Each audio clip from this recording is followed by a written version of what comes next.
Good morning, everyone. It is the 6th of May. So if you have anything that you are supposed to be doing today, this is your warning that it is in fact the 6th of May. So get that done. Good morning, Wolfram. Thank you for all of your Modly Mod duties. Good morning, Jason JJJ, 80s Music Man, Carol Sue Scott, and let's see here, Tammy CA, and Flash Fan 85. I hope you're doing well. And Christine, good morning. So we have a bunch of news.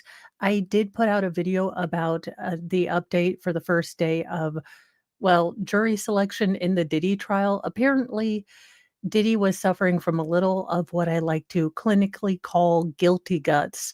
We've seen this on many, interrogations, but that is when your digestive system decides and realizes that you're probably all the boned and it would like to get out of the way before you get charged with whatever crime you're going to be charged with. That being said, we do have some interesting news today. Good morning, Denise Sells. We have an update. I didn't wanna put this story out until we learned more about, this person's injuries and if they were okay, but a Pirates fan has frightening injuries that were revealed after falling 21 feet onto the field at PNC Park. So, I don't know what caused him to fall off of a park, but unlock a new freaking life fear. Like, now I'm not even gonna go into stadiums anymore. Good morning, Pernilla and Slinky and Karen and Jeffrey. Good morning. And Audio Coffee. So, the Pittsburgh Pirate fan who fell 21 feet onto the field at PNC Park broke his neck, back, and collarbone when he hit the ground. Kevin Markwood, 20, took his first steps since the frightening accident during Wednesday night's game. The organizer of his GoFundMe, Jennifer Phillips, wrote in an update on his condition on Monday. He still has a long way to go. He's dealing with a broken neck, clavicle, and back, so there are plenty of obstacles ahead. Now, I'm not a doctorologist, but I'm glad he can still take steps. I mean, the spine, the neck, these are all incredibly delicate things, and he is incredibly lucky that even though these are fairly critical injuries, that he still has his life. Now, the former college football player is now showing signs of real strength after he admitted or was admitted to Allegheny General Hospital in critical condition last week. We are hoping for a smooth recovery. This will also require plenty of rest and following instructions from great doctors, nurse, and staff at the hospital. The GoFundMe page was set up with Markwood's recovery and has more than 90% of its goal as of Monday night. Now, the goal was 45,000. Markwood fell over Clemente Wall in right field of the Pittsburgh ballpark during Wednesday night's Pirate versus Cubs game. Now, the shocking video shows the Pennsylvania native slip over the railing in right field, which is 3 feet high along the wall in the seventh inning. Oh, inning is what the time was. It's inning isn't a place on the field. Look, I'm trying my best, y'all. He was shirtless, celebrating Andrew McCutcheon's go-ahead double. The Pirates shortstop O'Neill Cruz was seen pointing in the direction where Markwood fell before others started to do the same, and the game was paused. Now, the players took a knee on the field while the game was halted for approximately 10 minutes. McCutcheon was visibly upset as he took a knee before the 20-year-old was carted off and offered his support on X to the fan following the game. I mean, Lord, let me never fall in public and let me have a shirt on if I do. Amen. I truly hate what happened tonight, the longtime Pirates star tweeted. I can't help but think about that guy and his family and friends. I pray for him tonight. Let us think about his loved ones and hug our families a little tighter tonight. I hope he pulls through. May God bless you all. Good night. Pirates manager Derek Shelton said the accident was extremely unfortunate, and that's an understatement during a post-game interview. Even though it's, 350 feet away or whatever it is, The fact of how it went down and then laying motionless while a play is going on, Cubs manager Greg Console saw it. I saw it. We both go out there. And I think the umpires saw it, unfortunately, because of the way the ball kicked. Mark Wood is a 2022 South Allegheny High School graduate in Western Pennsylvania who played college Division II football at Wheeling University in West Virginia as a linebacker in 2023. So hopefully his athleticism and the fact that he, was in good shape is going to help him. Yeah, I didn't look at the video. Look, videos where people get hurt, I just think, "Ow, ow, ow, ow." So they tend to make me wanna cringe. I'm more of a kitten video person, if I'm honest with you. But yeah, just absolutely crazy. I am glad that he is on the road to recovery and, for all of the people who ran onto the field to try to help him, what good thing. I mean, I'm glad that they stopped the game and helped him. Not that I think they wouldn't, but still a good thing. In a strange, story, and once I saw this headline, I had to click on it. A missing Wisconsin mother was found alive and well after 6 decades, living her life happily with a new husband and a new name. She did what she had to do. Well, I'm glad they found her alive and she was doing okay. A missing Wisconsin mother was found alive more than 60 years after vanishing and was living a happy new life with a new husband all along, according to police. Audrey Beckberg, 82, spent 6 decades living under a new identity after running away from the Reedsburg home she shared with her 2 children and allegedly douchebag husband in 1962, according to the South County Sheriff's Office. Quote, "She had her reasons for leaving the area," end quote, said Detective Isaac Hansen, who located, the mother alive and well in March after reopening her cold case missing persons file. I say, ma'am, go live your best life. You go be Shaquanda, Marie. I am there for it. I told her I wouldn't discuss her location because it was important to her. Based on the things she told me, I think that she is confident in the decision she made. She did what she had to do, type of thing, he told the Chippewa Herald. Now, Backenberg, who was just 20 years old when she disappeared, remarried and started a new life out of state, though she declined to disclose whether she had new children with her new husband when police reached out to her in March. She was declared missing 63 years ago after she picked up a paycheck from work and never went home. Family members came to fear the worst, and eventually the case went cold. Now, witnesses saw her at an Indianapolis bus station within days of her disappearance, while a babysitter who worked for the family reported that she had been taken to a bus in Indiana after swallowing a Coke can full of pills. Okay. That was the last anyone had ever seen of her, while her husband Ronald, who Backenberg married when she was 15, insisted he had nothing to do with her disappearance, and her family members were adamant that she would not leave her children behind. Now, just days before she vanished, she had filed a criminal complaint against her first husband, Ronald, alleging that he had battered her so badly she was left with head injuries and that he threatened to unalive her. She reported that her husband had loaded several force multipliers, put them in the trunk of his car, and threatened to end her. Former South County Sheriff Randy Stamen told the Barbu News Republic in 2002 on the 40th anniversary of her disappearance. Now, Backenberg apparently did not contact any family in the decade she was gone. You left behind your kids? Like, I have an issue with that. I get your safety, but you left your kids with a monster? I mean, I'm not trying to judge. I'm really not because I haven't lived her life, but ma'am, you left your kids? Now, she has confirmed that she never contacted her first family, even when one of her first children passed away in 2006, and when Ronald died a short time later after that, she still hasn't reached out to her past family. Now, her mother died in 2023, reportedly without ever learning what happened to her daughter. She left things behind, has done her own thing, and has done well, Hansen told the Chippewa Herald. He was assigned the case in January after Sac County Sheriff's Office has started to review its old cold cases. Backenberg's case file hadn't been opened since 2002, and many of the documents weren't even digitized, so Hansen was forced to manually comb through the reams of paper and microfiche. He reached out to about 20 family members and witnesses and even used information from Ancestry.com linked to Battenberg's sister to piece things together. It was just a bunch of puzzle pieces, Hansen said. It was just digging and digging and digging and digging and putting all of them together.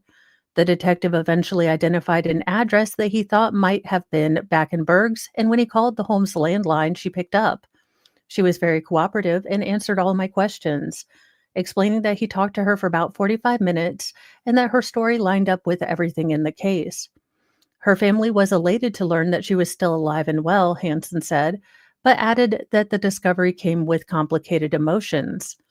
It's a lot, he said, 62 years. Then 10 minutes later, she's talking to someone, her locator, and when she doesn't want to be bothered or located, you know, there must have been a complete rift in that. And here's my speculation hat.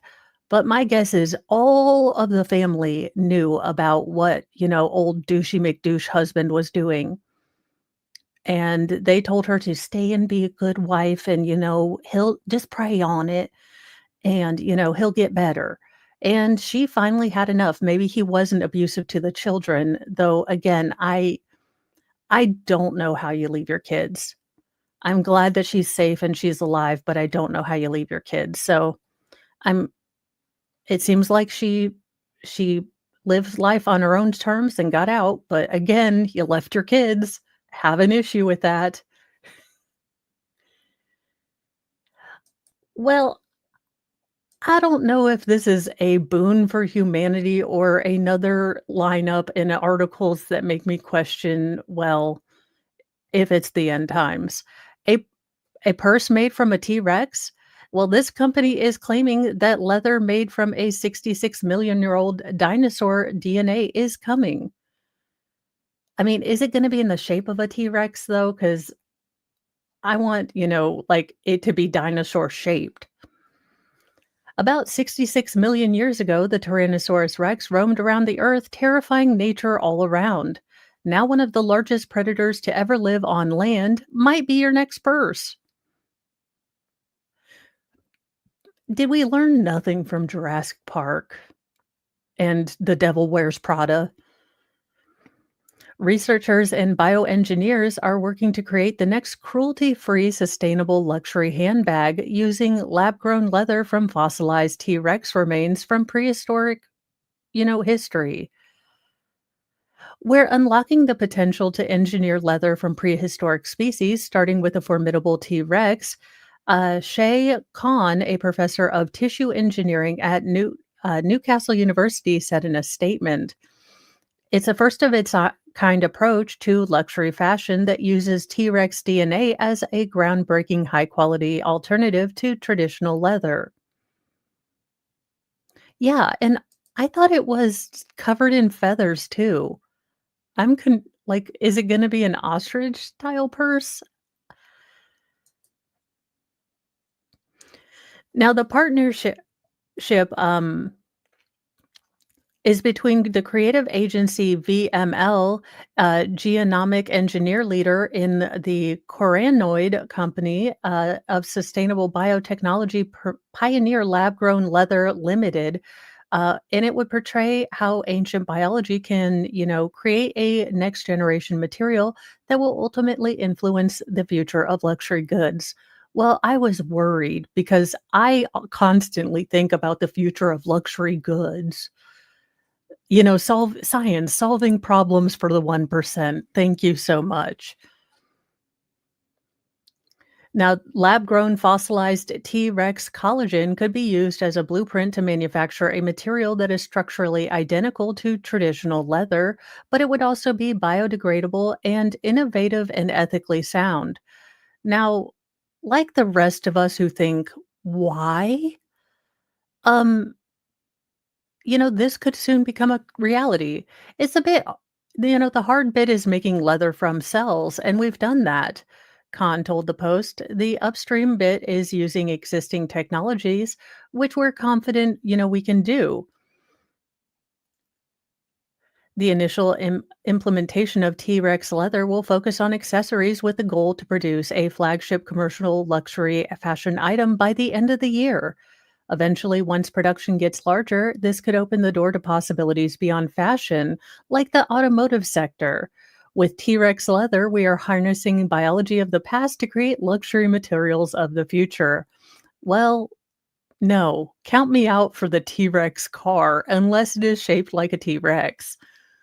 Again, I want all of the things to be T Rex shaped if we're going to use T Rex leather.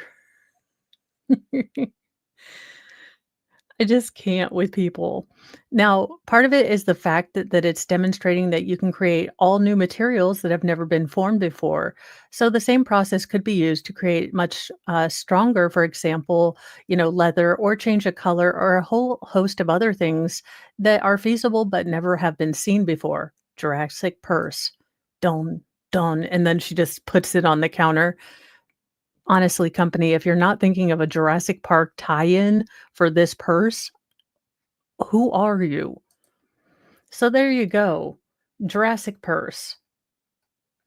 Again, because we've learned nothing from Jurassic Park, even though the movies continue to get, well, more and more ludicrous. Just no. No, no Jurassic purse.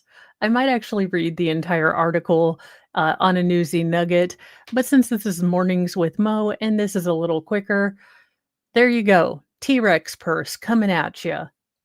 Watch puddles near you to see if they're rippling. Well, they gotta be professional, and they aren't having it. Gen Z Starbucks baristas are revolting against the new bullish dress code. Well, I mean, it's just terrible that you have to wear an apron like the rest of us who have toiled through, low-paying entry-level work and had to wear a stupid uniform. It's a rite of passage. The cult coffee chain Starbucks has sparked uproar among Gen Z workers after drastically changing their uniform.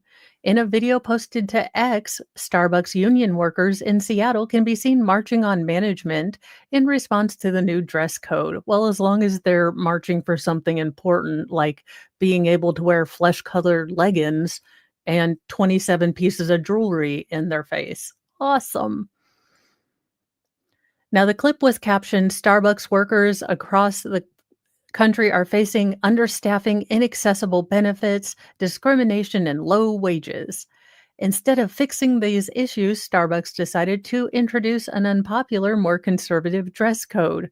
Maybe because people really don't care, you know, about your personality, Skittles. They just would like coffee, and since they're already paying this stupid company, $90 for a cup of coffee, they'd like you to look like you're not, trying to sell them a Kirby vacuum off of parole. And thank you so much. Oh my gosh, yes, let Jeff Goldblum carry that is, I would go spend $8 on a frozen milkshake at Starbucks to see them in a T-Rex leather uniform. Not gonna lie. I can be persuaded to go use Star or eat Starbucks. I really can. A barista wearing a bandana and a party hat can be seen addressing management. I don't understand how the dress code is in good faith of letting us express ourselves. Sweetie, come here. Come here, sweetheart. Come here, sweetheart. Very close. This is your job, not your art gallery. Express yourself on someone else's dime. You are there to perform a service, not to show just how great a special snowflake you are. I don't know if you needed to hear that today, but yes, if you work for a company, they can dictate how you look and, kind of squash your little self expression for a little bit.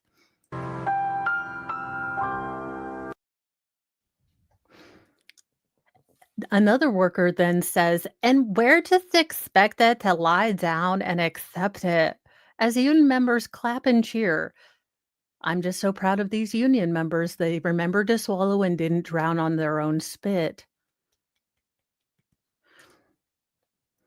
Early last month, Starbucks confirmed that they were updating its dress code for a more consistent coffeehouse experience. This dingus is like, "You don't take me seriously." And I'm like, "Yes, you're wearing a cone hat on your head. I don't take you seriously. I'm glad that we are both on the same page."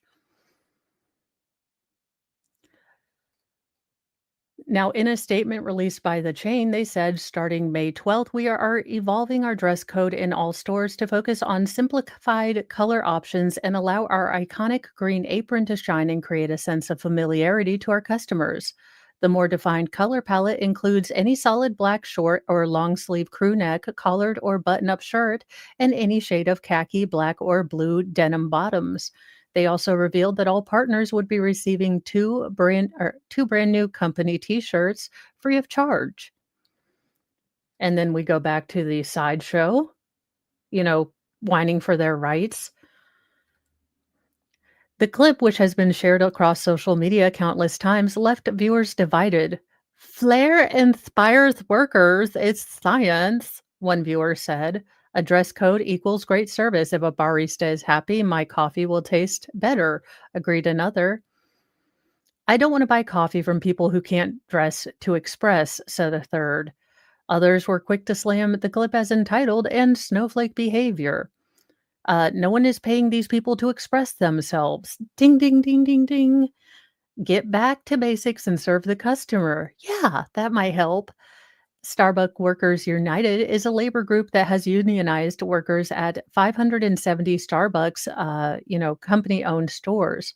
In a post on their official Instagram, union organizers outlined why changing the dress code is unpopular amongst workers.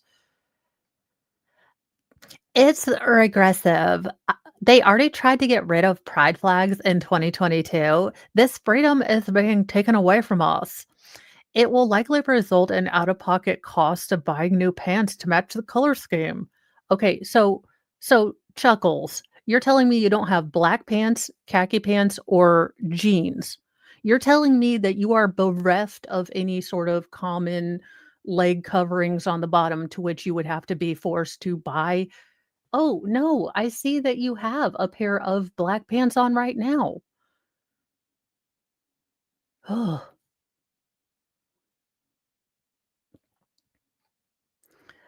And queer people have a hard time, styling clothing to fit their needs as is. Now, I don't claim to be a mathologist or nothing, but I'm pretty sure gay, straight, bi, furry, even pescatarian, you put on pants one leg at a time. I was not aware of who you choose to be amorous with requires you to wear different pants. So Imma have to ask Flux and Sarah about this because I did not know that, liking women, if you are a woman, meant that you wore different pants, but now I have learned this and I'm good. Now, this is coming as Starbucks is, well, basically almost dying. People do not wanna pay $8 for a coffee made by weirdos who ask you your name. I am that person. And yes, you can be look, I am an extremely goofy and weird person. I wear wigs. I am weird. Like, I could work at Starbucks, but I understand that Starbucks is not paying me to be Mo at that time. They're paying me to be Mo the barista, not Mo the, content creator. So I would work within, what I'm supposed to do. But there you go. Starbucks, you're gonna wear, aprons. I see the civil rights marches starting tomorrow if you're in San Francisco. Well, gird your ear loins because we have some absolute, well, just bottom feeders that make even Lori Vallow look gross or look better, which is kind of a hard thing. Gird your ear loins. We've got Lord Chippy. These genetic people that keep us from getting the secrets of the Anunnaki and, well, disregard evolution.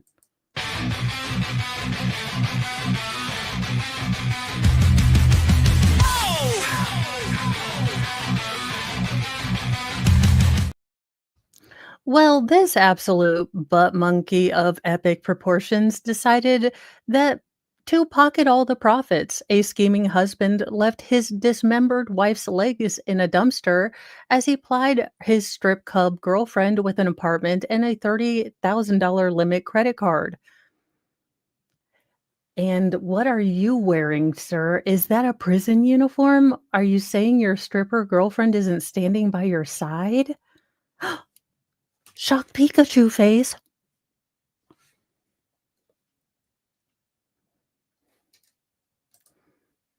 Yeah, I've always been much more of an intelligent design kind of person, but then I went to high school in Indiana and realized that a lot of my classmates negated the theory of intelligent design.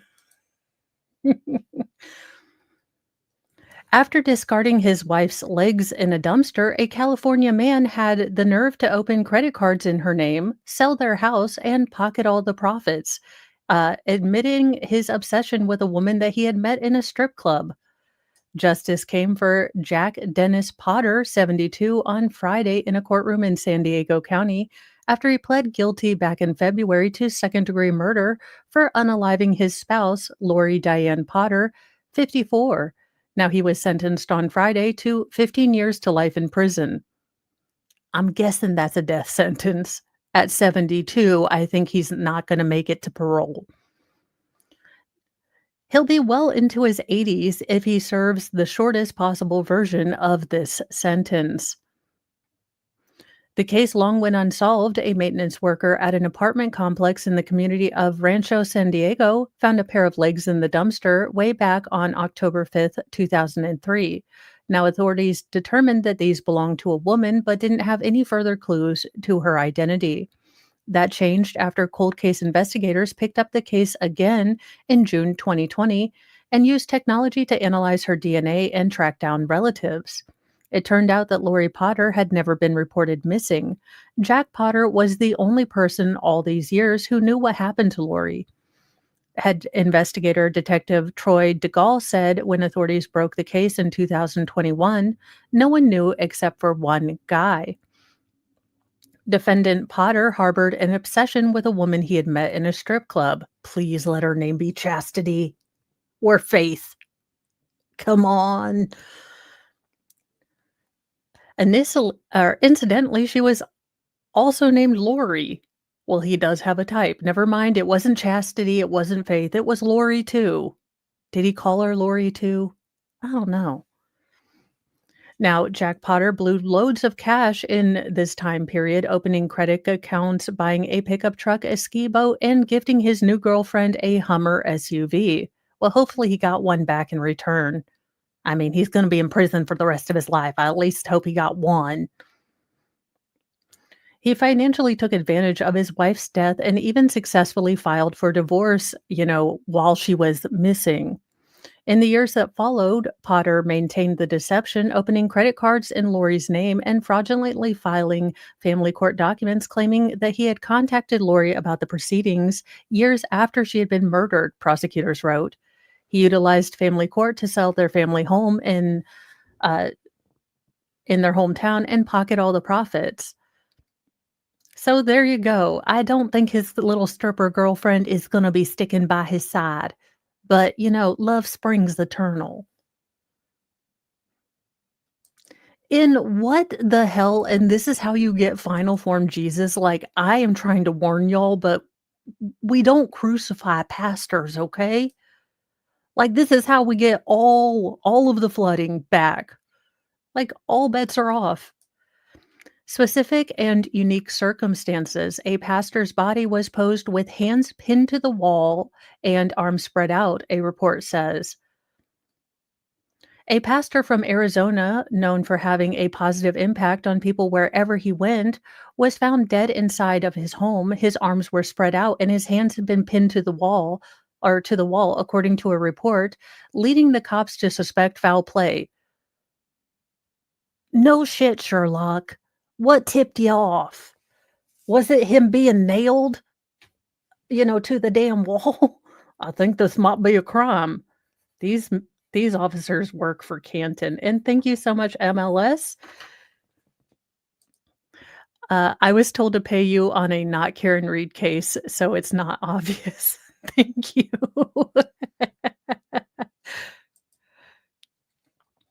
What in the name of Hades is going on here? Now, Pastor William Bill Schoenman, 76, of New River, was found dead Monday, April 28th at his residence in the 1900 block of Calvary Road, according to Maricopa County Sheriff's Office. Police tell Law and Crime that deputies had responded to his home at around 7:30 p.m. that night and located Pastor Bill, as he's known locally, inside his bedroom. Based on observations of the scene, it appeared that there may have been foul play, said Deputy Will Jinks in a Jinks? Okie dokie. Uh, in a statement Monday, May 5th. Uh, MCSO is actively working the case, he told Law and Crime. There are specific and unique circumstances to this case that we are not at liberty to discuss to ensure we keep the integrity of the investigation, going. We hope to have an update very soon. Well, I will keep a close eye on this case because this looks cray cray. And I love me a cray cray case, especially when I'm being tortured with what is a blizzard and why are leaf blowers ingenious and not imbecilic. In This man should have won a Darwin Award himself and left everyone else out of it, but apparently booze and, well, people with eyes very close together just don't match. Scoot it up. A 10-year-old girl accidentally drove a pickup truck into a 6-year-old boy on the porch after her drunk father told her to get behind the wheel.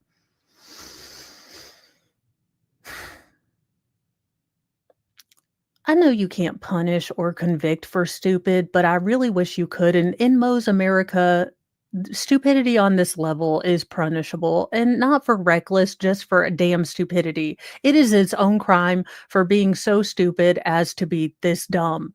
Like when you irritate me on a personal cellular level with the amount of your stupidity, I should be allowed to convict you.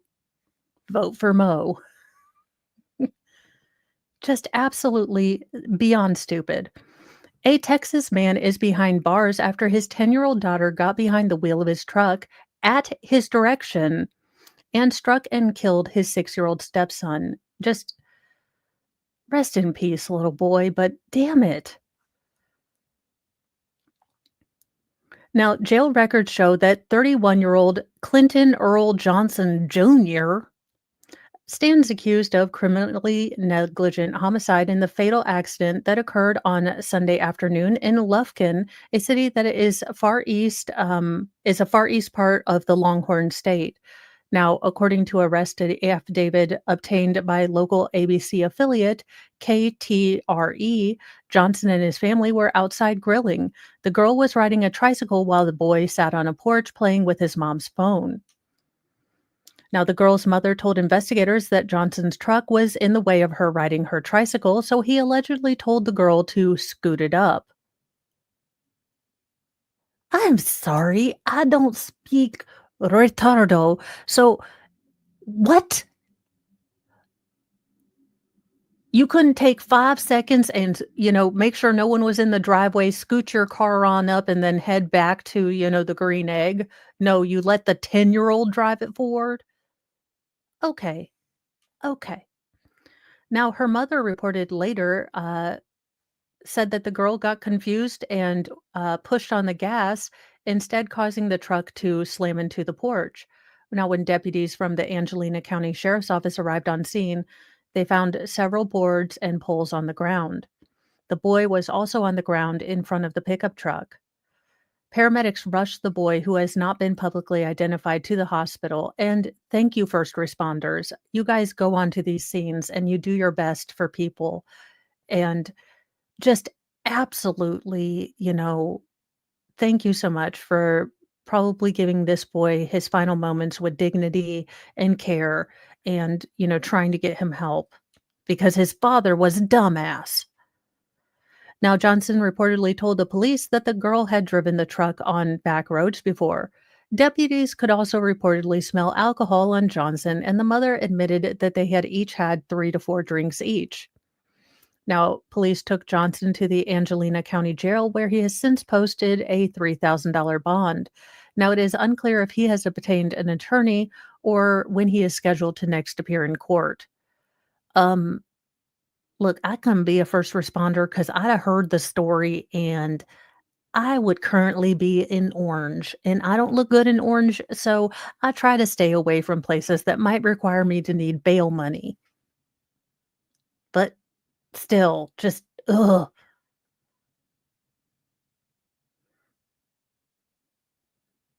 Well, it was a misstep the, um at the oh gosh, what are they called? The Met Gala. I call it the Hollywood Weirdo Convention. That being said, I would much rather go to a furry convention than the Met Gala because at least I know I'm going in to see interesting people and I can ask them how to sew stuff. I mean, at the Met Gala, I'm just gonna be staring into soulless vacant eyes of weird lemmings from Hollywood. The White Lotus star, slammed for distasteful Rosa Parks underwear during Met Gala. Now, I am confused, but why is having Rosa Park on your lady bits, fashion? I mean, I've never claimed to be classy, but I haven't put Rosa Parks near my lady bits, so who knows? K-pop superstar and season 3 cast member of The White Lotus, Lisa made her Met Gala debut Monday night and promptly found herself at the center of a firestorm. The 28-year-old Blackpink member hit the carpet in a custom Louis Vuitton look that seemingly nodded to the superfine tailoring black style theme celebrating black dandyism. Do what now? I get that, yes, there was a period of time where fashion and dressing in the dandy sort of style was sort of big, but what does that have to do with the price of eggs in my Walmart? Nothing. Remember the days when people used to wear pants? Pepperidge Farm remembers. Bartles and James will get you back there. Now, Lisa's getup featured an embroidered black blazer, logo tights, and a lacy bodysuit that left little to the imagination, especially around her, well, lady lips, if you will, the lower ones. Now, the buzz wasn't just about the pantsless trend that she embraced, but if you zoom in, the graphic lace pattern on her underwear, because that's important. I mean, who wouldn't want Ruth Bader Ginsburg right next to their crotch?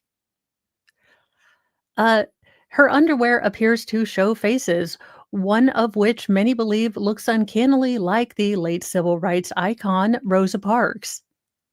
Well, she's not gonna sit in the back. She's not gonna sit on the ass. What in the name of all that is Hades? Why would you in what way is this supportive? And I'm not a look, I what? Rosa Parks on your underwear less than 3 months after a compilation of you using the N-word goes viral is kind of crazy, but maybe that's just me, one ex-user pointed out. Another added, "Who the hell decided it was a good idea to put faces of influential Black women on a pair of panties?" The graphic motif, a collage of faces printed throughout her look, was most visible below the waist, sparking immediate backlash across social media. I was wondering why Rosa Parks was trending and got scared. I know Lisa does not have Rosa Parks at all or all over her underwear right now. Who thought this was a good idea? Mind you, not only is it highly distasteful, but how is this on theme? It didn't help that the scandal came just weeks after a resurfaced pre-fame audition clip shows Lisa and other fellow Blackpink members, Janine and Rose, reportedly using racial slurs. Who is Blackpink and how in the hell am I supposed to know this person? I mean, she just looks like a beautiful girl, don't get me wrong, but sort of the same as every other Hollywood weirdo.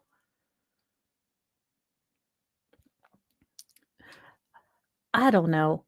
That being said, I will probably never be invited to the Met Gala, and I'm kind of okay with that. That being said, if I did have someone to do my own makeup and glam squad stuff, I would hire the people from Project Runway and not anyone who does any of this crap. But that's just me. Well, it is illegal, do not do this, but I say we give them points for creativity. And as an introvert, I'll allow it. I'm going to be Judge Bev today and I'm going to allow people to use dummies instead of having to people for carpooling. This is discrimination against introverts. We don't like the people, but we should still be able to use the carpool lane. Two drivers caught using dummies in Washington carpool lanes. The Washington State Patrol said two drivers were just caught using dummies to illegally drive in carpool lanes in the space of just a few days. Trooper Rick Johnson, a public information officer with the Washington State Police, said on social media that the first driver was pulled over Tuesday in a high occupancy vehicle lanes of Interstate 5 near Shoreline when the trooper noticed or the passenger was a mannequin wearing a brunette wig, a plaid skirt, and a scarf. Or plaid shirt, sorry, not. The driver admitted this was only to use the HOV lane. The driver also indicated that he had not named his passenger. Her name is LaFwanda. She's beautiful and she identifies as real. Johnson said another driver was stopped just 2 days later on I-5, a federal way, when a trooper suspected that the backseat passenger was in fact fraudulent. How could he assume that? You see what happens when you assume. You make an ass out of you and me. That's totally a person. He looks just like, every teenager I've ever seen in the back seat. Trying to join the witness protection program and ignore their parents. Hey, checks out. Now, the passenger was found to be a dummy doll wearing a bright yellow windbreaker and baseball cap.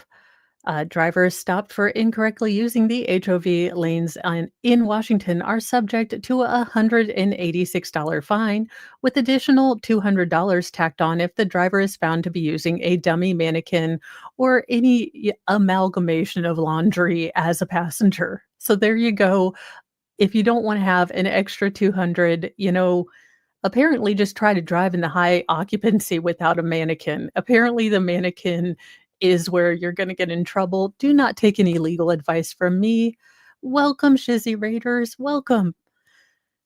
And in our last story, y'all, I done warned you this. I done warned you, and why do you think I say thank you to my toaster? Look, I am a squishy, pink, not very fast person.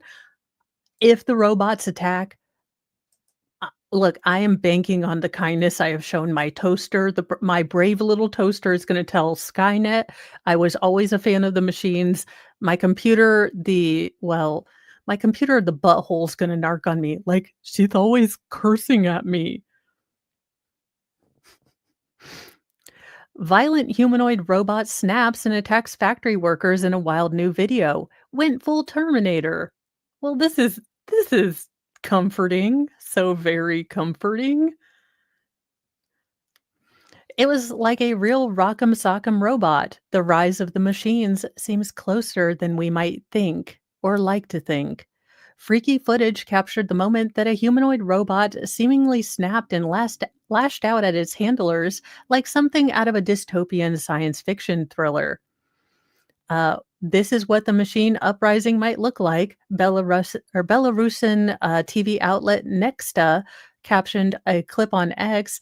Uh, which showed the alleged attack, which boasts over 100,000 views. Now, YouTube gets mad when you show violence, even if it's, robot on man violence.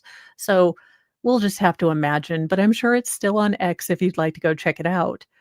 In the unsettling clip, which was shot at an undisclosed factory in China, the bot is seen dangling from a construction crane on the factory floor near two men looking cautiously. They appear to be testing the humanoid droid's capabilities. This is where everything goes wrong. Don't test these. Don't build these. Stop it. We'll never end up with CP30, an anxious, uptight, protocol droid. We're always going to end up with, you know, freaking the Terminator. Stop. As the two were chatting away, all of a sudden the automated biped went berserk, flailing its arms and legs about in a spectacle that evoked a failed prototype from the Robocop movies. At one point, the raging machine lurches forward while swinging and dragging the stand along with it as the men try to avoid getting, well, robo-bopped. Run, Forrest, run! During the ruckus, the computer falls to the floor while several other items are knocked off the table. The clip concludes with one of the men flanking the angry automaton and dragging its stand back to its, original place in an attempt to stop its, rampage. Now, I'm waiting till the sumbitch runs out of batteries. Like, I'm out. Nope. Nope. I am not fighting a metal man. Viewers saw the malfunction as a sign that the robo revolution was upon us, with many appropriately referencing the Terminator films. Went full Terminator, said one digital doomsdayer, while another apocalyptist wrote Sarah Connor was effing right. And yes, she was.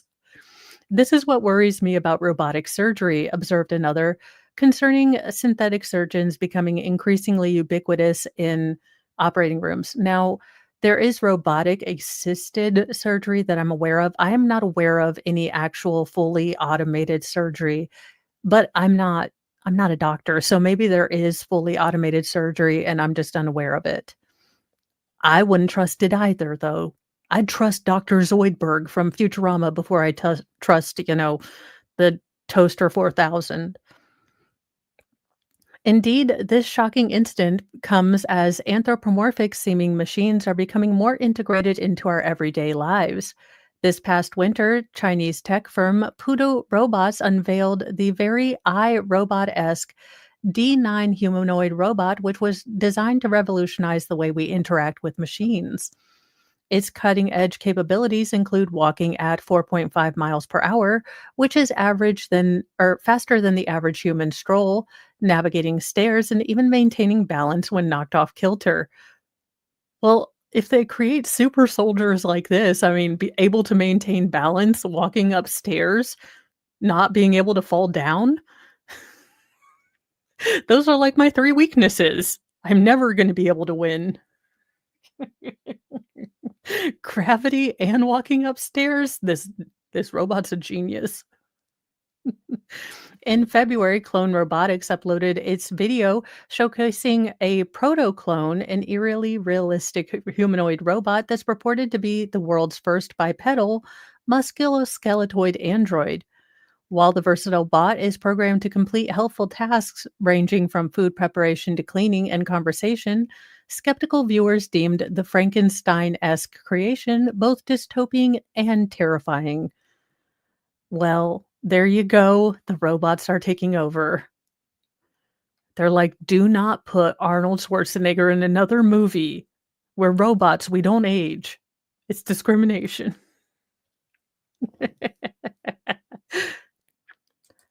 That is a good question, and I would say yes. If they identify as human, then robots can get you into the carpool lane. There, I fixed all of our problems. I am going to let you guys go and go over to the Karen Reed day 10 morning stream with Baker and Valhalla.